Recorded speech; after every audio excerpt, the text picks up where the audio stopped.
આપ સૌ વ્યાપારી મિત્રોને માહેશ્વરી પ્રોડક્ટ વતી જીતેન્દ્ર માહેશ્વરીનો જય શ્રી કૃષ્ણ, રામ રામ, નમસ્કાર। આપ સૌ જાણો છો, સુરતમાં એસજીસીસીઆઈ દ્વારા તારીખ 25, 26, 27 જાન્યુઆરીના રોજ ફૂડ એન્ડ બેવરેજીસ એક્સપોનું ખૂબ જ મોટા પાયે એક્ઝિબિશનનું આયોજન કરી રહ્યા છીએ, જેમાં ભારતભરથી વ્યાપારી પોતાની પ્રોડક્ટ લોન્ચ કરવા જઈ રહ્યા છીએ।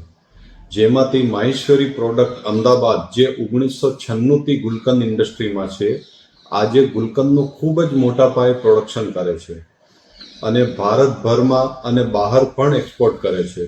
ગુલકંદની અનેક વેરાયટી, મુખવાસ, રોઝ સિરપ, ગુલકંદ ઠંડાઈ અને ઘણી બધી વેરાયટી જેસીએમ બ્રાન્ડમાં લઈને આવી રહ્યા છીએ। તો સૌ વ્યાપારી મિત્રોને જણાવવાનું છે કે આપ સૌ સુરતમાં 25, 26, 27 જાન્યુઆરી ફૂડ એન્ડ બેવરેજીસ એક્સપોમાં આવીને અમારા સ્ટોલ 336-37નું મુલાકાત લો અને ફ્રેન્ચાઇઝી સિસ્ટમમાં જોડાવાનું લાભ લો। માહેશ્વરી પ્રોડક્ટના ચેરમેન જીતેન્દ્ર માહેશ્વરી, ધન્યવાદ।